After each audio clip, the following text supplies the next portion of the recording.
Hello, everyone. Today we'll talk about the precise moment of NETZ, of sunrise. And if you remember, I talked to you yesterday about seeing it from an airplane, and there's quite a few hours that you can only see just the beginning. So we'll show a few pictures. But one of my most amazing experiences as a teenager was climbing the Masada to the fortress. And as we got up to the top, we could see the sunrise from the east. And it's just unbelievable. And those will be some of the pictures that we see. But because of these different heights and different latitudes and different places that people view the dawn or the sunrise, that's why there's a little bit of a discrepancy or disagreement about when the actual time is. So NETZ is the time when sun rises, and even though this definition is presumably clear and simple, in actuality, it is rather complex. So again, the newspaper tells you when sunrise is, and if you don't have a newspaper, it's online, day and time, and all kinds of other apps to tell you that. But they are going according to a certain calculation, which I believe is 16.5 degrees below the horizon. And so you can already see the sun, and we'll share some pictures. But in order to explain it, this is how Rabbi Melamed understands these discrepancies.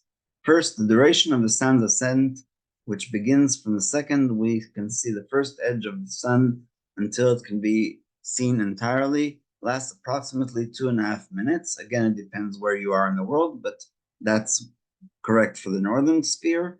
The poskim disagree regarding the exact time of NETZ.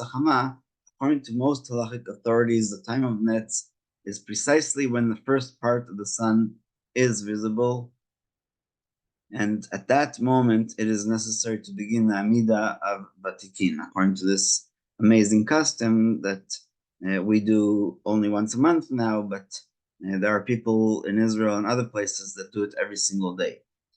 Yet there are those who say that NETZ at the conclusion of the sun's ascent, so meaning that you have to see the full sun, and again it takes about 2.5 minutes in the northern sphere.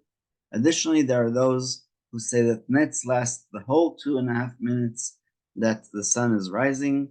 Moreover, there are those who say it lasts a few more minutes the entire time that the rays of the sun are still red. In practice, those who pray Vatikin make an effort to begin the Amidah at the time the sun begins to rise, but are not overly strict about this because the other opinions are also taken into consideration. The other thing that is taken into consideration that he didn't say here is that it should really take you a lot more than 2.5 minutes to recite the Shmoneh Esrei.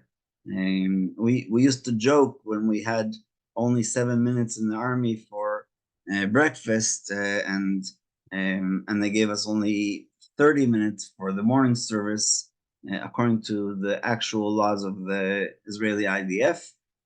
And we were joking basically, how long does it take to count to 250?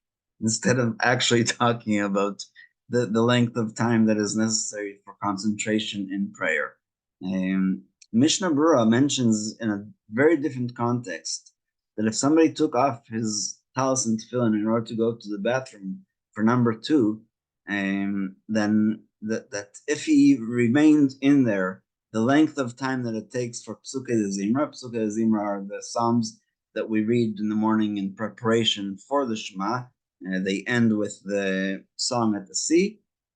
So how long is that time according to the Mishnah Berurah? Half an hour. Okay? I don't know any synagogue today that it takes more than 20 minutes, even on Shabbat morning, to say Psukei de Zimra. It's very unfortunate, but that's how the older generations were accustomed to, that half an hour is the amount of time just for psuke. And then, the blessings of the Shema and the Shema, and then the Amida. But of course, 2.5 minutes just to concentrate back to the Amida. If we say that it takes more than 2.5 minutes for the Amida, so if we started when we think sun rises, we are definitely going to be on the mark at some point during the Amida, because it does usually take more than 2.5 minutes to say the daily Amida. So that's just something to consider because of concentration. So I just wanted to show you some pictures from Masada and from other places in Israel, and also from a plane. No, I don't think the plane one worked.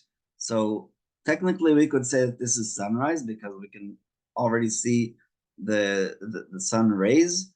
And then we have this where we can't see any sun rays, but we can see that the sun is already coming up. So according to most opinion, that this will be considered dawn as opposed to sunrise. And this is Masada with because it's taken, the picture is taken from the west side, so the sun is rising on the east side of Masada, and we can see the rays already, obviously, but it's not light enough that you can recognize anybody. It's not light enough that you can even be sure that where you're stepping is safe. So like I said, it's amazing experience to climb the snake trail to the Masada at sunrise, but if you're in this position, it is very hard to be able to see anything because we have a law in energy or in physics that any light, any energy is contracted with the opposite, with darkness. So if you turned on a light, for example, in front of a mirror, even though the light of the mirror reflects back, at the back of the mirror, it is very, very dark. And that's also the pictures that we see every night in the moon, right? We only see the lit side from the sun. We don't see the dark side. And according to scientists, again, I've never been to the moon, but according to scientists, it's like minus 200 degrees on the dark side of the moon. And the dark side of the moon will always be dark side until they discover another sun that is reflecting on that. So when the astronauts landed on the moon, it was always on the bright side where the sun rays reach. And so this is Masada, and this is from a different angle of Masada. So here you can see that this is technically the beginning of the sunrise because we can already see very, very tiny appearance of the sun. And one last picture is this, where because it's so much light, we can't even differentiate if it's sunlight directly or just because it's from a certain angle where the sun hits. So, sorry, that's not related. So we'll go back to the Peninei Halacha. And again, you can research online on Google Images to be able to see the different pictures. You can put in airplane view or Masada view or mountains of Edom view, because he's going to mention the mountains of Moab. And all of these are very different. And like I said yesterday, when Harrison Ford and Gene Wilder are running from the posse, they actually bend down in order to, as if they saw the sun set as opposed to the sunrise. And it's a different topic, but that's an example that if you have a mountain right in front of you, there's no way around it. You have to consider that you only see the mountain, you only see the sun rising over the mountain, and even if it takes 10 minutes as opposed to 2.5 minutes. So so he just ends with this uncertainty. Another uncertainty arises: are the mountains in the east that block the sunrise taken into consideration, or do we follow the astronomical sunrise or a straight horizon? It is clear that one who is under a cliff or behind a tall building which blocks the east from his view cannot claim that the sunrise begins when he himself sees the sun, because if that was the case, then the sunrise, as far as he's concerned, would likely be toward the afternoon. Okay, if you are standing in Manhattan and you are in the west side, then you won't see the sunrise until high noon, because because that's when it comes out of the view of the sky risers there, skyscrapers. And obviously we can't change halacha based on buildings that are man-made. But in terms of mountains, because most mountains aren't that tall and don't block it, and the people who ascend the Everest do not usually pray the morning prayers, as far as I know. That's why we have this consideration. One last practical example was Ilan Ramon, may his soul be elevated. He took tefillin up to space with him. He did not survive on the Columbia, but his tefillin did survive, and they gave it to the widow. But he asked the rabbi, when does he have to pray the morning prayer? Because every 24 minutes they were surrounding planet Earth. And the answer that the rabbi gave him was, yes, every 24 minutes you can see the sunrise, but you only pray once in 24 hours. And even if while you're praying, you already passed the sunrise and technically it's already noon, that is what is recommended. And it applies also to people in Iceland and Northern England, where there's darkness for 4 months of the year, and you can't say when sunrise actually is.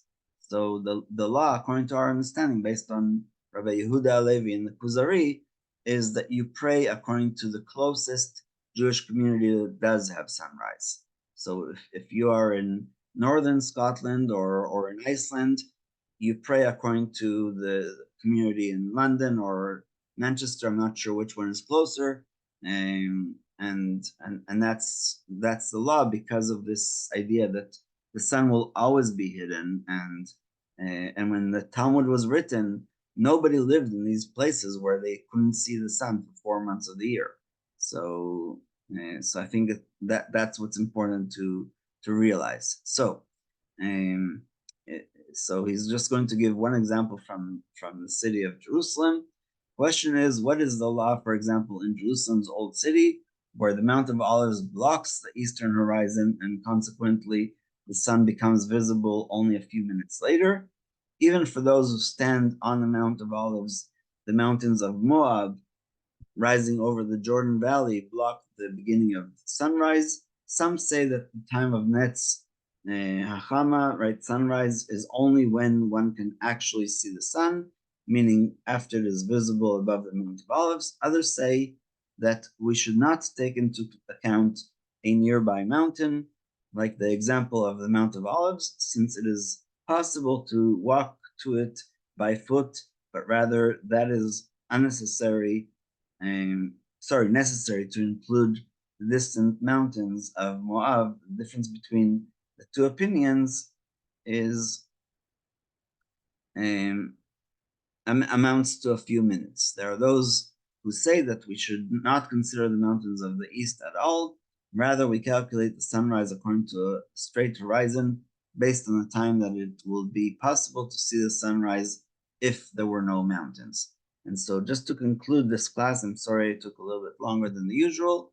The Mishnah in Eduyot says that there was actually a tower in the temple where there would be a Cohen or a Levi, depends on where this tower was located, where he would say, He'ir Pnei Mizrach. So it almost reminds us of the Muazzin of the Muslims that calls people to prayer, but he would make this declaration, He'ir Pnei Mizrach, meaning like I can see the light from the east, and therefore we can start the service properly. This Kohen, I don't know what kind of alarm clock he used, but maybe it was a rooster, like we say in the morning blessings. But it's important to remember that mountains are not objects that should interrupt our relationship with Hashem. Hashem created those mountains. He knows why he put them there. He knows why, what limits us in terms of praying, and therefore all of these are taken into consideration because we want to pray at that time. But again, it's just something that I think, as they say in Hebrew, we're going to argue about until the end of time, because we don't have anything clear in the Torah about when sunrise really is. But again, you should ask your rabbi. You should find out what geographically or elevation that you're in, and based on that, to know when to actually pray the Amidah. So, questions, comments, criticism?